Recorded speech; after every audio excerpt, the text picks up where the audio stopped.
15 Le lendemain, vers 3 heures, Lateuse et frère Archangia, qui causaient sur le perron du presbytère, virent le cabriolet du docteur Pascal traverser le village, au grand galop du cheval. De violents coups de fouet sortaient de la capote baissée. « Où court-il donc comme ça ?» murmura la vieille servante. « Il va se casser le cou. » Le cabriolet était arrivé au bas du tertre, sur lequel l'église était bâtie. Brusquement, le cheval se cabra, s'arrêta, et la tête du docteur, toute blanche, tout ébouriffée, s'allongea sous la capote. « Serge est-il là » cria-t-il d'une voix furieuse. Lateuse s'était avancée au bord du tertre. « Monsieur le curé est dans sa chambre, » répondit-elle. « Il doit lire son bréviaire. Vous avez quelque chose à lui dire?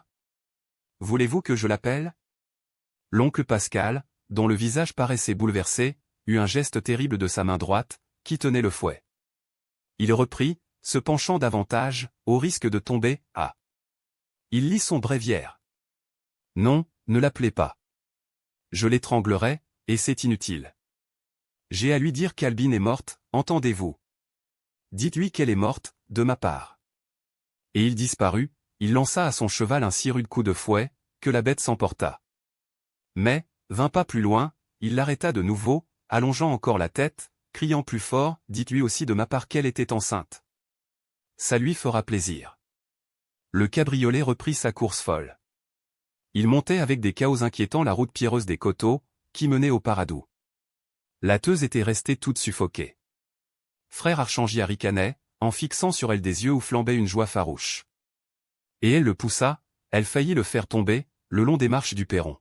« Allez-vous-en » bégayait-elle, se fâchant à son tour, se soulageant sur lui. « Je finirai par vous détester, vous. Est-il possible de se réjouir de la mort du monde? Moi, je ne l'aimais pas cette fille. Mais quand on meurt à son âge, ce n'est pas gai. Allez-vous-en, tenez. Ne riez plus comme ça, ou je vous jette mes ciseaux à la figure. » C'était vers 1 heure seulement qu'un paysan, venu à Plassans pour vendre ses légumes, avait appris au docteur Pascal la mort d'Albine, en ajoutant que Jean Bernat le demandait. Maintenant, le docteur se sentait un peu soulagé par le cri qu'il venait de jeter, en passant devant l'église. Il s'était détourné de son chemin, afin de se donner cette satisfaction. Il se reprochait cette mort comme un crime dans lequel il aurait trempé. Tout le long de la route, il n'avait cessé de s'accabler d'injures, s'essuyant les yeux pour voir clair à conduire son cheval, poussant le cabriolet sur les tas de pierres, avec la sourde envie de culbuter et de se casser quelques membres. Lorsqu'il se fut engagé dans le chemin prolongeant la muraille interminable du parc, une espérance lui vint. Peut-être qu'Albine n'était qu'en syncope. Le paysan lui avait conté qu'elle s'était asphyxiée avec des fleurs. Ah! S'il arrivait à temps, s'il pouvait la sauver. Et il tapait férocement sur son cheval, comme s'il eût tapé sur lui. La journée était fort belle. Ainsi qu'au beau jour de mai, le pavillon lui apparut tout baigné de soleil. Mais le lierre qui montait jusqu'au toit avait des feuilles tachées de rouille, et les mouches à miel ne ronflaient plus autour des giroflées, grandis entre les fentes. Il attacha vivement son cheval, il poussa la barrière du petit jardin. C'était toujours ce grand silence, dans lequel Jean Bernat fumait sa pipe. Seulement, le vieux n'était plus là, sur son banc, devant ses salades. « Jean Bernat » appela le docteur. Personne ne répondit. Alors, en entrant dans le vestibule, il vit une chose qu'il n'avait jamais vue.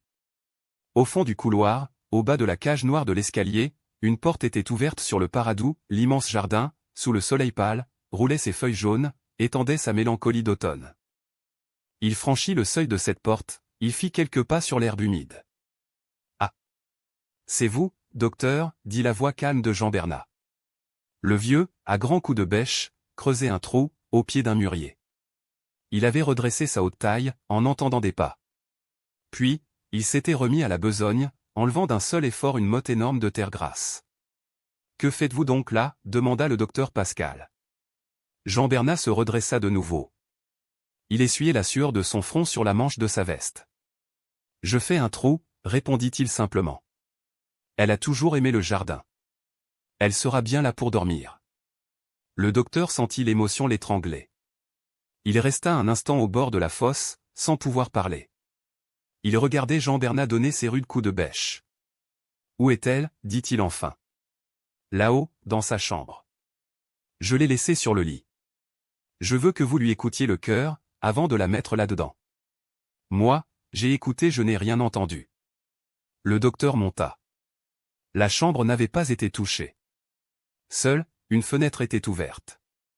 Les fleurs, fanées, étouffées dans leur propre parfum, ne mettaient plus là que la senteur fade de leur chair morte. Au fond de l'alcôve, pourtant, restait une chaleur d'asphyxie, qui semblait couler dans la chambre et s'échapper encore par minces filets de fumée. Albine, très blanche, les mains sur son cœur, dormait avec un sourire, au milieu de sa couche de jacinthe et de tubéreuse. Et elle était bien heureuse, elle était bien morte. Debout devant le lit, le docteur la regarda longuement, avec cette fixité des savants qui tentent des résurrections. Puis, il ne voulut pas même déranger ses mains jointes, il la baisa au front, à cette place que sa maternité avait déjà tachée d'une ombre légère. En bas, dans le jardin, la bêche de Jean Bernat enfonçait toujours ses coups sourds et réguliers. Cependant, au bout d'un quart d'heure, le vieux monta. Il avait fini sa besogne. Il trouva le docteur assis devant le lit, plongé dans une telle songerie, qu'il paraissait ne pas sentir les grosses larmes coulant une à une sur ses joues. Les deux hommes n'échangèrent qu'un regard.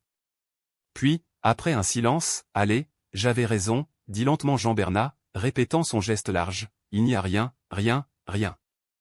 Tout ça, c'est de la farce. » Il restait debout, il ramassait les roses tombées du lit, qu'il jetait une à une sur les jupes d'Albine. « Les fleurs, ça ne vit qu'un jour, dit-il encore, tandis que les mauvaises orties comme moi, ça use les pierres où ça pousse. Maintenant, bonsoir, je puis crever. On m'a soufflé mon dernier coin de soleil. C'est de la farce. » Et il s'assit à son tour. Il ne pleurait pas, il avait le désespoir raide d'un automate dont la mécanique se casse. Machinalement, il allongea la main, il prit un livre sur la petite table couverte de violettes. C'était un des bouquins du grenier, un volume dépareillé d'Holbach, qu'il lisait depuis le matin, en veillant le corps d'Albine. Comme le docteur se taisait toujours, accablé, il se remit à tourner les pages. Mais une idée lui vint tout d'un coup. « Si vous m'aidiez, dit-il au docteur, nous la descendrions à nous deux, nous l'enterrerions avec toutes ses fleurs. » L'oncle Pascal eut un frisson. Il expliqua qu'il n'était pas permis de garder ainsi les morts. « Comment, ce n'est pas permis » cria le vieux. « Eh bien, je me le permettrai. Est-ce qu'elle n'est pas à moi? Est-ce que vous croyez que je vais me la laisser prendre par les curés? Qu'ils essaient, s'ils veulent être reçus à coups de fusil. » Il s'était levé, il brandissait terriblement son livre. Le docteur lui saisit les mains, les serra contre les siennes, en le conjurant de se calmer. Pendant longtemps, il parla, disant tout ce qui lui venait aux lèvres, il s'accusait, il laissait échapper des lambeaux d'aveux, il revenait vaguement à ceux qui avaient tué Albine. « Écoutez, dit-il enfin, elle n'est plus à vous, il faut la leur rendre. » Mais Jean Bernat hochait la tête, refusant du geste. Il était ébranlé, cependant. Il finit par dire, « C'est bien. Qu'ils la prennent et qu'elle leur casse les bras. Je voudrais qu'elle sortît de leur terre pour les tuer tous de peur. D'ailleurs, j'ai une affaire à régler là-bas. J'irai demain. Adieu, docteur. Le trou sera pour moi. » Et, quand le docteur fut parti, il se rassit au chevet de la morte, et reprit gravement la lecture de son livre.